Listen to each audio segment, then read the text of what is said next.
you're from Bacolod, if you're from Bago City, where I'm from, your capabilities are limitless as long as you're able to keep that work. Parang it's a community or faces. Parang ganon ang MassKara. Of happy faces. Yes. After that generation, papunta sa generation natin hanggang sa present generation, yung support at hilig ng mga taga Bacolod and Negros sa sports nandun. No, we're very competitive in terms of sport.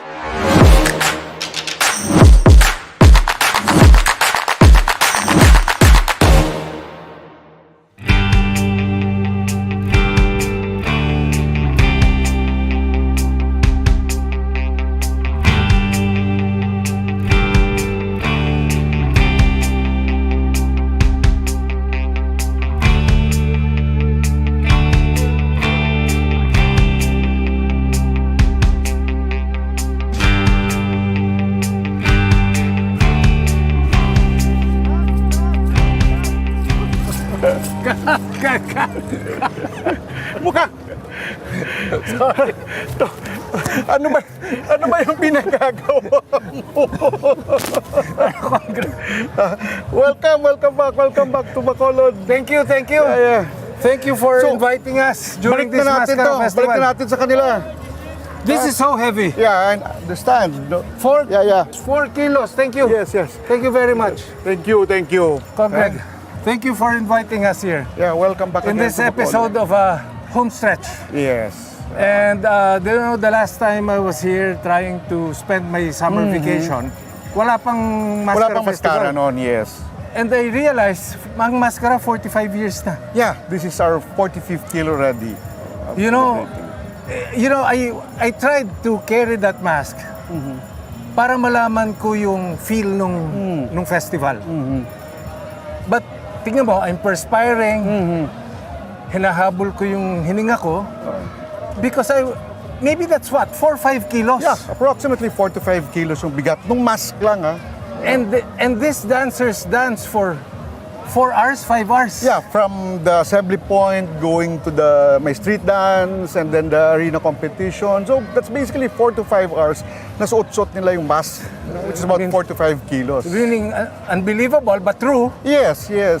That is why MassKara Festival is world class. Yes, precisely. Because these are professionals. I think you have to exercise your neck if you want to wear that for 4 hours. Because I was carrying it with my 2 hands. And it was so heavy. Yes. But, Tapos hindi ka pa sumasayaw noon. Hindi ka pa mali pa yung sayaw ko. kaya nga nag-cut ako eh. You know, Kong Greg, Yes. we've known each other for so long. And I see the development of this beautiful city, the City of Smiles. Yes. And in the next 2 days that we'll be here to feature MassKara Festival, Bacolod as a football city Yes. and province, and the food, the game foul, you have to be with me. Of course. You have to show me your beautiful city. Yes, talagang sasamahan kita sa yung pagbabalik sa Bacolod. At hinihingal pa rin ako because it's one of a kind experience. This is an experience I'll never forget. And we are happy na bumalik ka ulit sa Bacolod. Thank you, Kong Greg. Maraming salamat. Anytime, Salamat, Gid. anytime to. Salamat man sa pagkanto.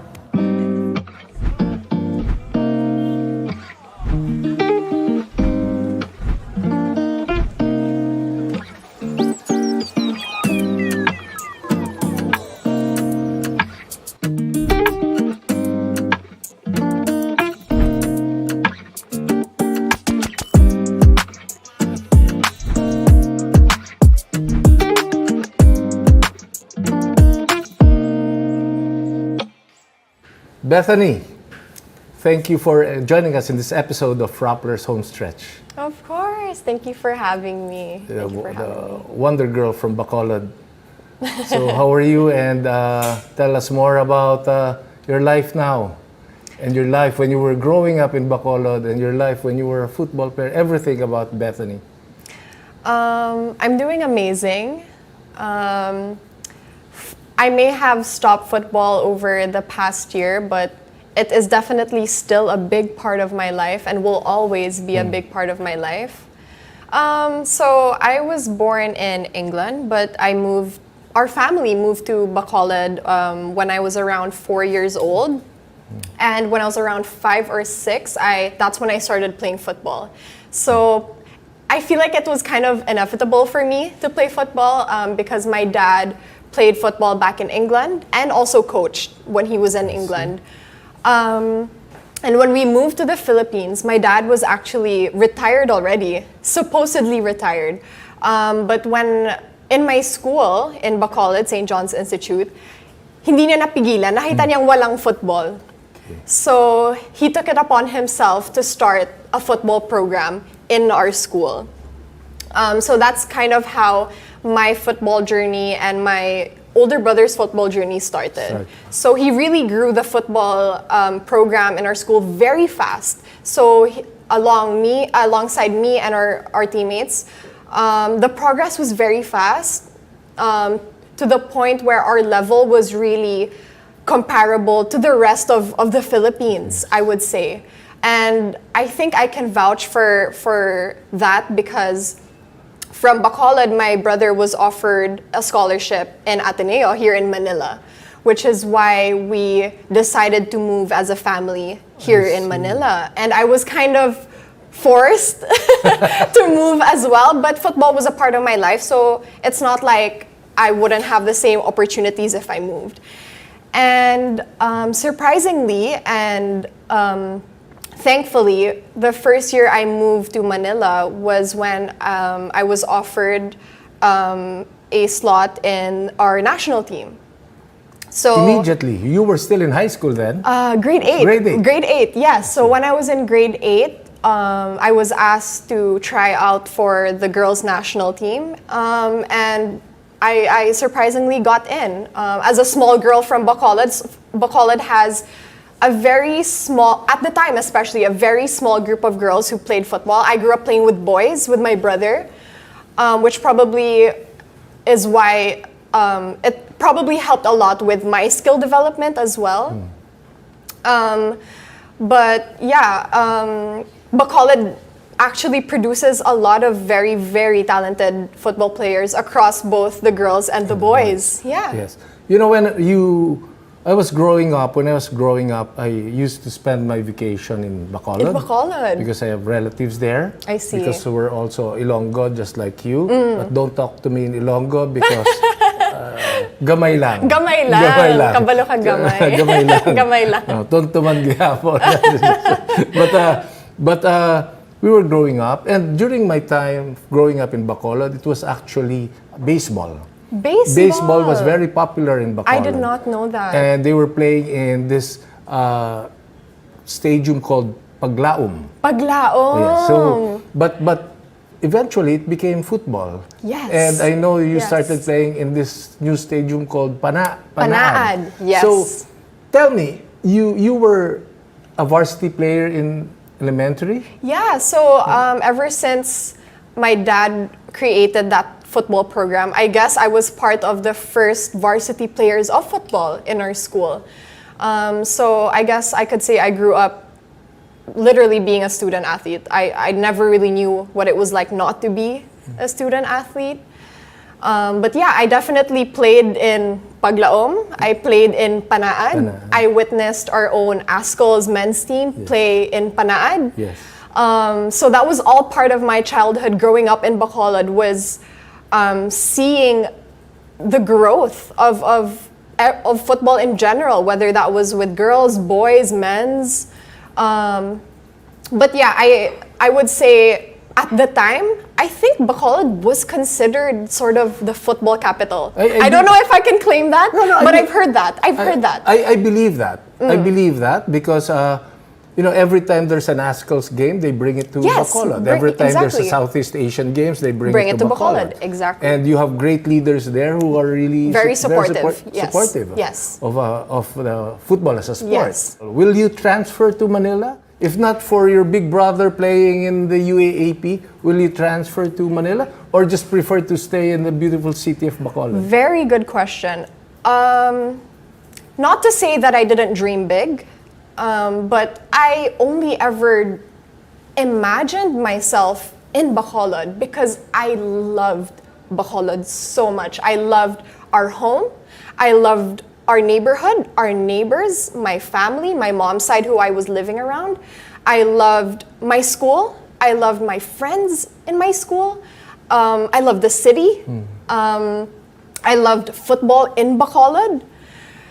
I loved the food. The food, of course. The food, of What's course. your favorite food? Give me 3 favorite. I mean, if it's not for my favorites like sinigang or adobo, inasal for sure. I grew up with chicken inasal.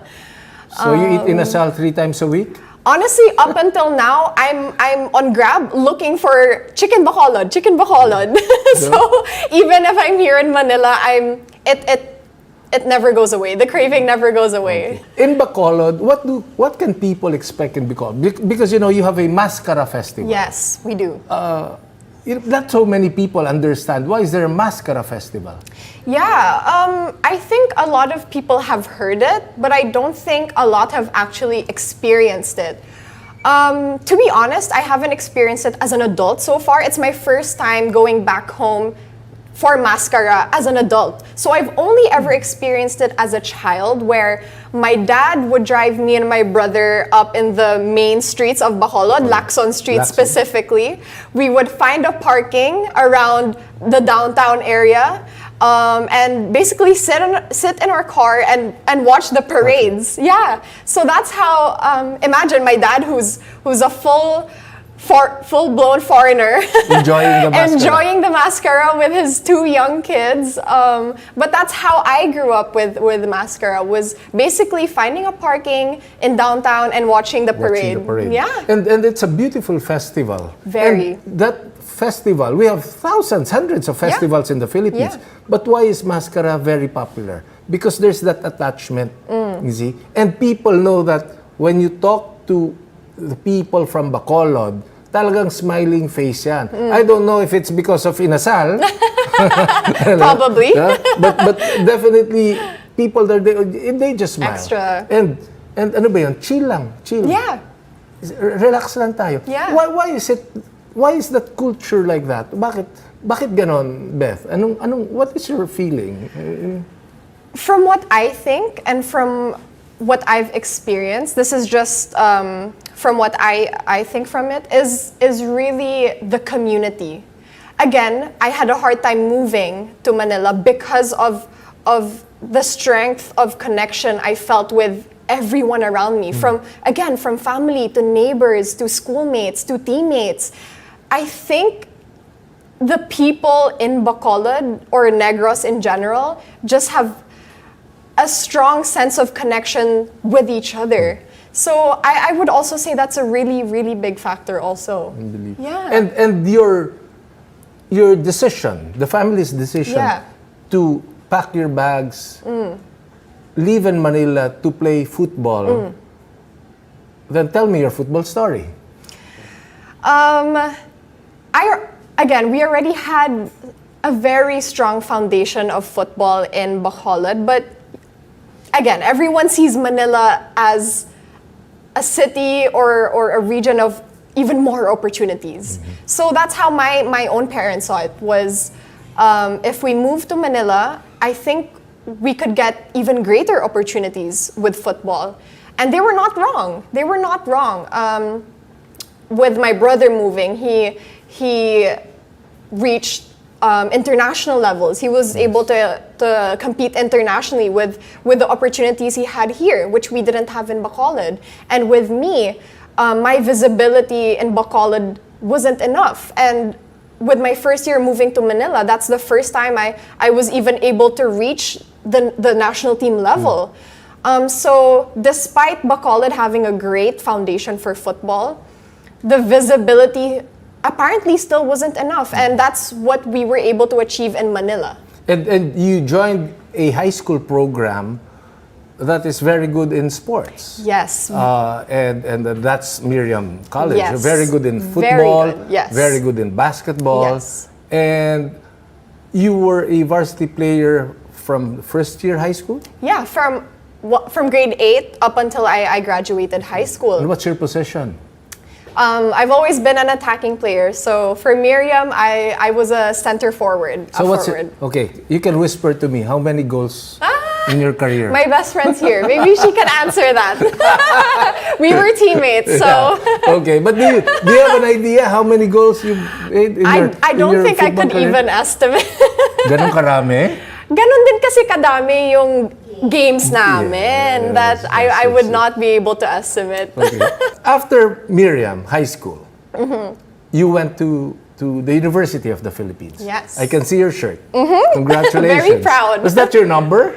This was my number when I was in my first year because this is my dad's favorite number. So Number 9. Yeah, number 9. So And how was your college football experience? I was definitely opened up to the world of UAP football, which I couldn't even dream of because I didn't even know Yes, it existed in the yes. first place. So para bang wala sa panaginip dahil you never I never- realized that yeah, it existed. exactly, Right? exactly. And then you played 4 years? Yes, for 4 years. Sadly, 2 of those were during the pandemic. Pandemic. Yes. See. And did you ever play professional football? I guess technically not. The closest I got to like international level was the youth national team. Although I did have again international experience with that, with the national team and with my high school varsity team. That is kind of the international experience that I was able to have. When we qualified in this FIFA World for women's, what was your feeling? I'm sure you were watching them. I was there. Yes, You were there. I actually watched them play live in New Zealand. What was that experience when during that penalty we scored that goal? Yeah. I think it runs deeper than my own individual football self because I actually have a younger sister who's 12 years old and is playing football and is so active with her football career. And I think it gives me that greater hope for her generation because when I was growing up, it was hard to dream big because there was nothing to see. There was nothing. Again, there weren't much idols that you could idolize. There wasn't much visibility for women's football, let alone women's football in the Philippines. That was basically non-existent when I was growing up. So it gave me so much hope to see this happening while my sister is growing up. Na parang grabe. It's like my sister can play with endless dreams, limitless dreams. So obviously there was happiness for my little self seeing that, but more so for my own younger sister that she actually has a chance to experience that level of football. Now that you're no longer part of the varsity team because of the residency, you've played 4 years, we see you as a very popular TikTok, what do you call that? Personality. And was that part of your ambition? Was that part of your dream, aspiration? That after playing football, I will do this social media thing? Definitely not. Football was my first love, and it was supposed to be my forever love. It will be my forever love, but I did think, when I was asked when I was around my sister's age, what's your dream job? My dream job was to be a football player. That was my dream job. So when I started TikTok, social media, modeling, it was definitely not part of my previous ambitions. It was sort of a career path that just so happened and an opportunity that came out of nowhere. But I definitely embraced. I embraced the opportunity, and it brought about definitely experiences that I, again, never even imagined that I would be experiencing. You know, Beth, is there a chance that you'll wear that football uniform again? It's never a no. I still definitely play from time to time. I think It's more so with how I discovered the pandemic basically made me discover other aspects of my own self that I never got to explore because of football. Football was really all I knew up until the pandemic. That was my whole personality. That was who I was, who I knew about myself. So I don't think that was necessarily a bad thing for the pandemic to let me discover other parts of myself. And I also discovered that football and sports don't end when you stop playing, because I discovered how I can give back to football and how I can help other football players kind of progress their own journey in football, including my sister. So, Yeah, I can feel the passion. yeah. And your dream is now your sister's dream. If you want to do both football Yes. and TikTok, Yes. and you're given a choice to live in Bacolod again, doing both, is that a good option? That is probably the most ideal option and situation. Every day I do miss Bacolod. It was and will always be my home and my family's home. Beth, before we end, what is your message to, three groups of people, aspiring football players or women athletes? What is your message to the TikTok world? And what is your message to the people of Bacolod? Bahala ka kung anong gusto mong unahin. I would probably have a message for all three. One message for all three is never limit your dreams. Because as someone who grew up in Bacolod, a very small town, you really never know where this world can bring you. And dreaming big, it won't harm you. So dream big and keep working towards that dream. Because I think as long as you concentrate on working hard and dedication, it can bring you to places where you wouldn't even imagine. So no matter where you're from, if you're from Bacolod, if you're from Bacolod City, where I'm from, your capabilities are limitless as long as you're able to keep that work.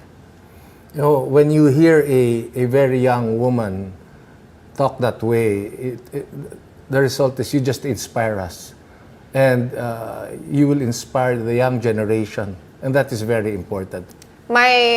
Because I have stopped playing with the varsity football, it's actually my next project to go back to Bacolod City and help the girls' football community there grow. And I think that's very important for someone who came from a community that helped me grow, is to go back and help other girls and fellow football community members grow as well. Well, Beth, you're an inspiration. Beth, thank you very much. Thank How you do we so say much. thank you in Ilonggo? Salamat gid sa inyo tanan. Salamat din, Beth. Salamat. Thank you.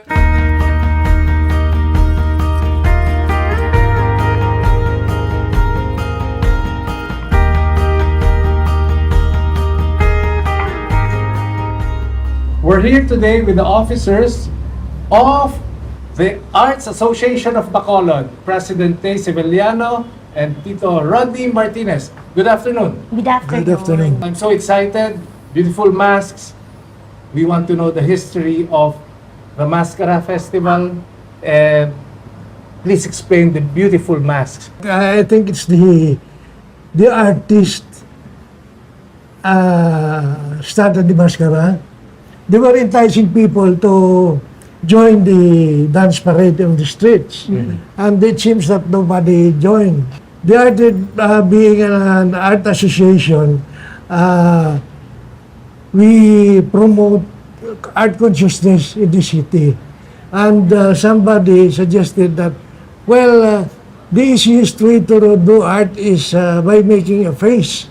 And what is the best material to use?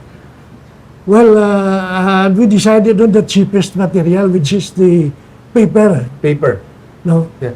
But Tito Rodney, you mentioned that it started as a charter festival. Yes. Yeah. A dance festival. And now they can It's dance. easier to dance with the face on. Because you don't see their faces But and at you see the first, mask. what we did was just to teach the barangays and workshop how to make masks, Paper mache Yes. mask. paper mache masks. Because I was told that this is the 45th year Yes. of MassKara. Yes. Fantastic. Great Yeah. history. Number one, it's not mascara. It's for the eyes. It's mascara. Mascara. Because it's from two words from Spanish. Mas meaning people and cara means face. Parang it's a community or faces.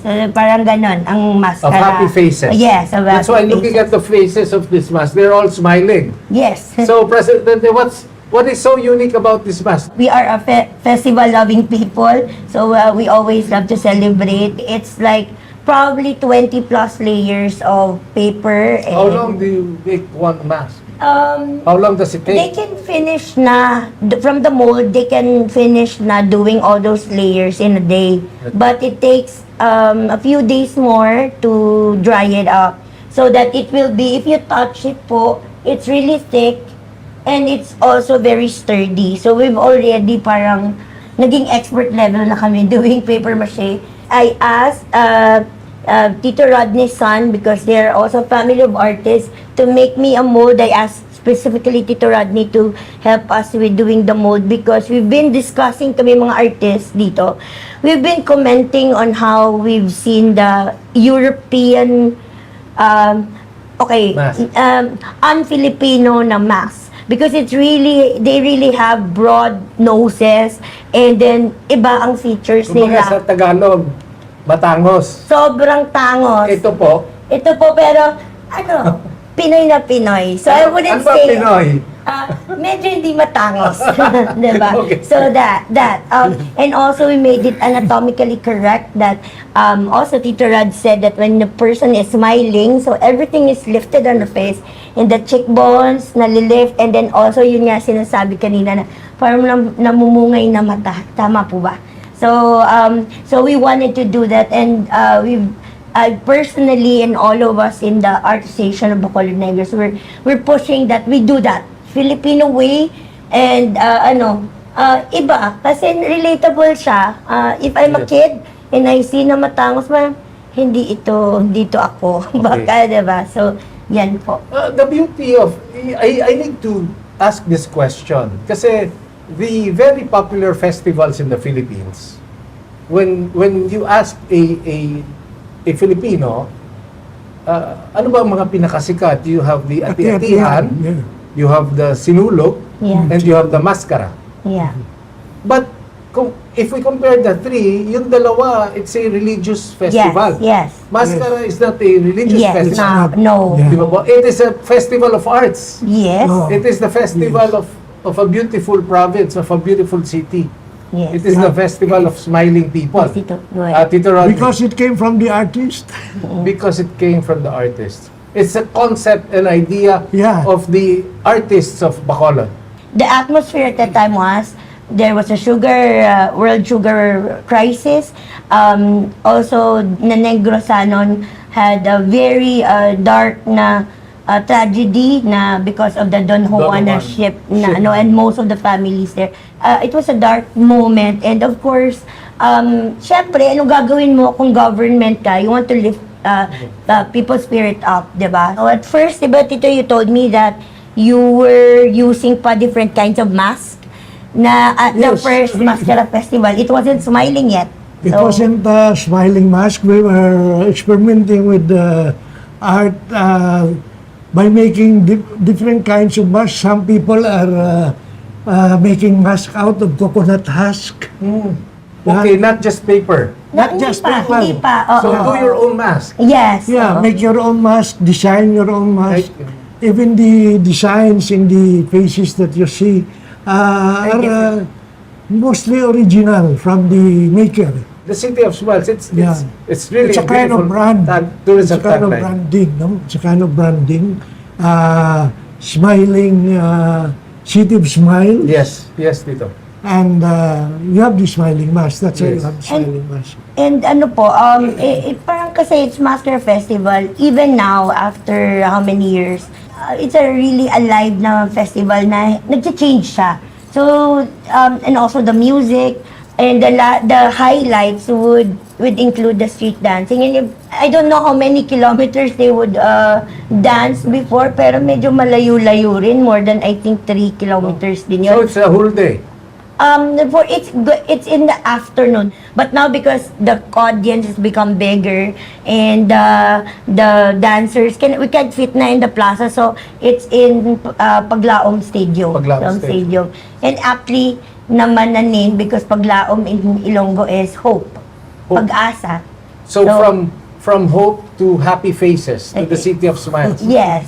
Beautiful. It's a beautiful city. So, and a beautiful tagline, I must say. Talagang, my background is tourism. I can tell you, the City of Smiles tagline is really Yes. beautiful. Yeah, And it just really like what you fits, said. huh?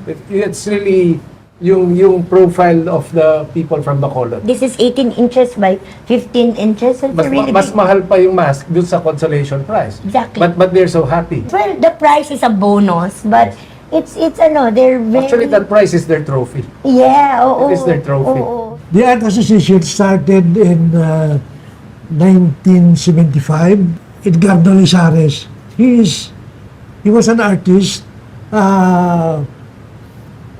self-taught artist, and he was gathering as graduating artists, graduated finished their schooling, to come together and form an association. And we came up with a workshop inviting artists from Manila. Hoya, Iba. Diba? Cesar Ligaspe. Yeah, national All artist. national artists. Oo, now, diba? They Popular go artists. here, oo. The popular artists from Manila, we invited them to come over and give us a workshop. Fantastic. Great history. How important is art in Bacolod and in Negros. I told them that it's really a part of us. I just know that there are a lot of murals, a lot of art galleries, individual galleries, and group galleries.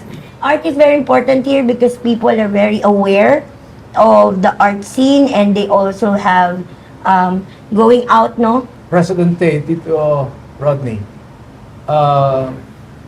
this is the first time I've heard this story. And yes, I'm amazed. Sa Tagalog, bilib ako. Because my background is tourism. And ngayon ko lang nakita at kitang-kita at naramdaman na yung arts is a component of the tourism development of a city. Yeah. Oh, yes. Na you are intertwined. Yes. And 45 years of MassKara and 49 years of AAPN, and that is why you have a great city. You have the City of Smiles. Fantastic legacy, and congratulations to your leadership. So, thank you. Thank you. Thank you so President. much for coming. Thank you, Tito Rodney. Thank you. Thank you very much.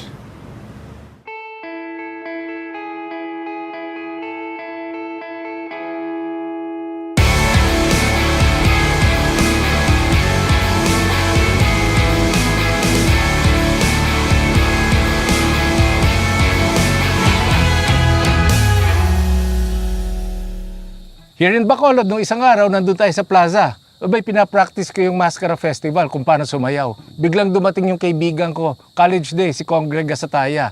At sinabi niya, ganito ang tamang sayaw. Sinabi niya, Pâto mali yan.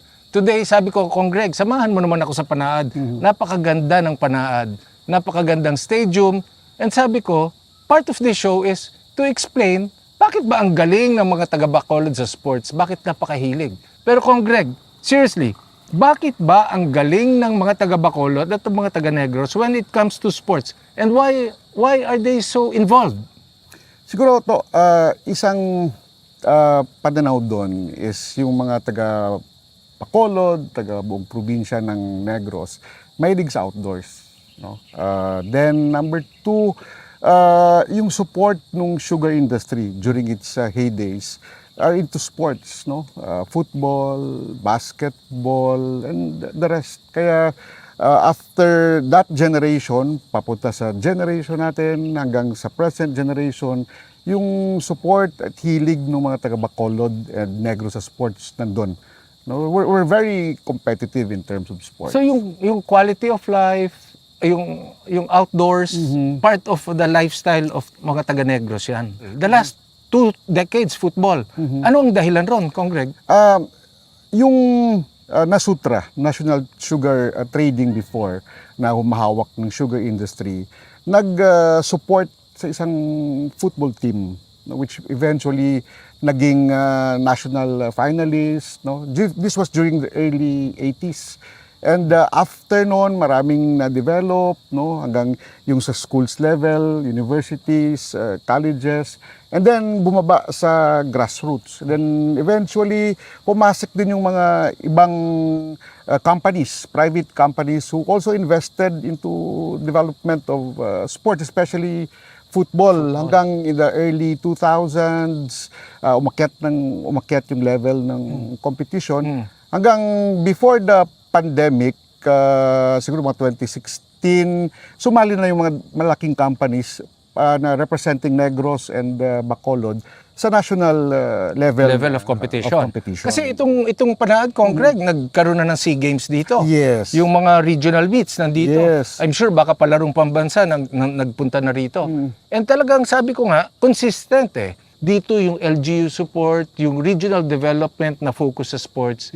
Eh ikaw, bilang isang political leader, ano bang pananaw mo in terms of developing sports para sa mga constituency? Basic experience namin dito, maraming parties yung tumutulong. Aside from the local government unit, may schools. Aside from schools, there are companies also helping the grassroots level.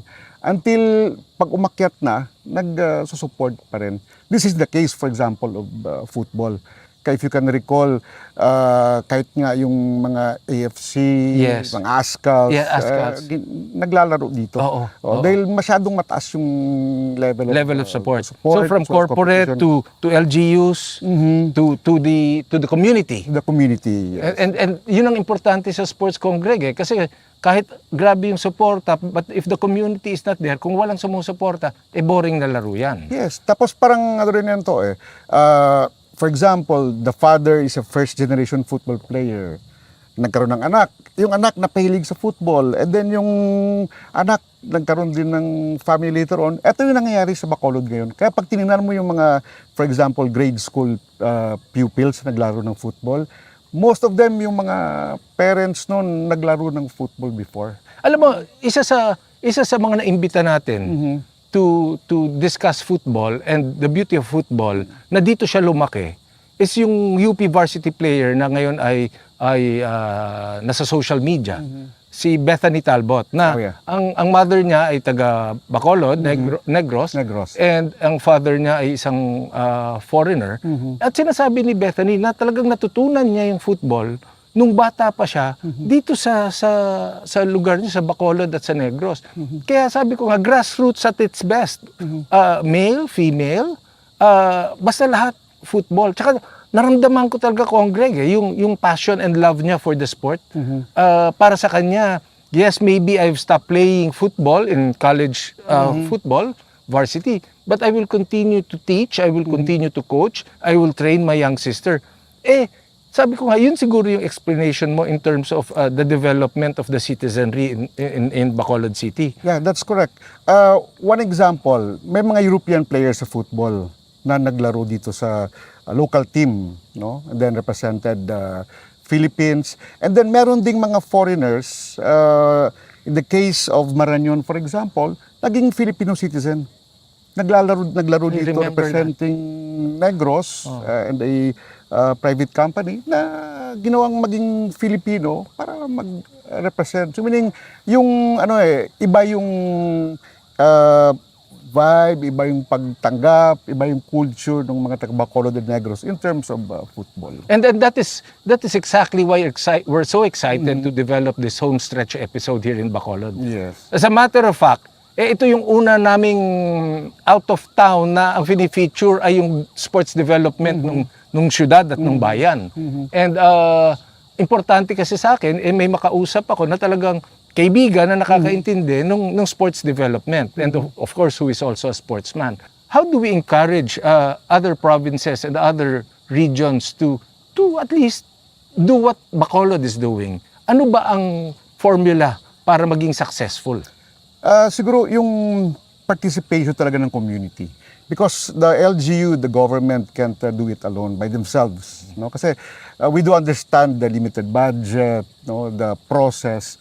Unlike if you participate, you inspire the community, the private companies, at iparamdam mo sa kanila na yung team is not just the team of the LGU, but it is the team of all Bacolodnons, of all Negrosanons.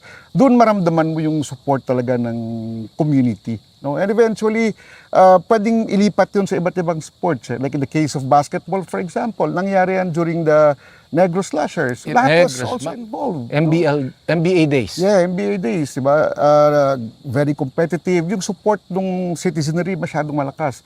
And also nung sa UFL at sa ibang national competition sa football na lahat sumama lahat naramdaman yun na hindi lang sila nanunood but they're part of the team representing Bacolod City, representing themselves at the Negrosanos. May emotional attachment, Kong Greg. May emotional attachment. And I think yun talaga importante sa isang sports pag ginawa mong grassroots, representing your province, lalo na tayong mga Pilipino, napaka-regionalistic. Talagang pag sinabi mo, Ilonggo yan, Di ba? So I really believe that. Pero, Kong Greg, alam mo, kailangan mag-football tayo Dati, pag nagkikwentuhan tayo sa UP, ang mga pinagkikwentuhan natin kung saan tayo pupunta, kasama yung mga kaibigan nating si Oliver at Hans. Pero ngayon, serious stuff na pinag-uusapan natin. Talagang kahit pa paano nag-mature na tayo. Yes. But Greg, seriously, thank you very much for this opportunity. And I also thank you for giving Bacolod and Negros the opportunity na ma-showcase yung football at saka yung sports in general. Kong Greg, maraming salamat. Maraming salamat din. Congressman Greg Gasataya, Lone District of Bacolod City. Thank you, sir. Thank you very much. As the host of Homestretch, I get so excited when we discover new, untold stories of sports and tourism. Bacolod has been especially close to my heart because it was also an opportunity for me to rediscover an old familiar place and see through new eyes. It was a beautiful journey because I experienced in a profound and personal way the unique charm of Bacolod, where old meets new, where the traditional and the modern intersect, where history and the future intertwine. This is the beautiful story of the MassKara Festival and what it represents. It is also the spirit that fuels their love of sports, new and old, that sweet sense of community and family through changing times. It is a story that we cannot tell enough. That's why for Bacolod, one episode is not enough. One episode is bitin. Join me again next episode when we feature the untold stories of game fowl breeding and the world of inasal, the way only Bacolod can tell it. And I'm sure Bacolod will make you smile again. This is Pâto Gregorio, and you have been watching Homestretch.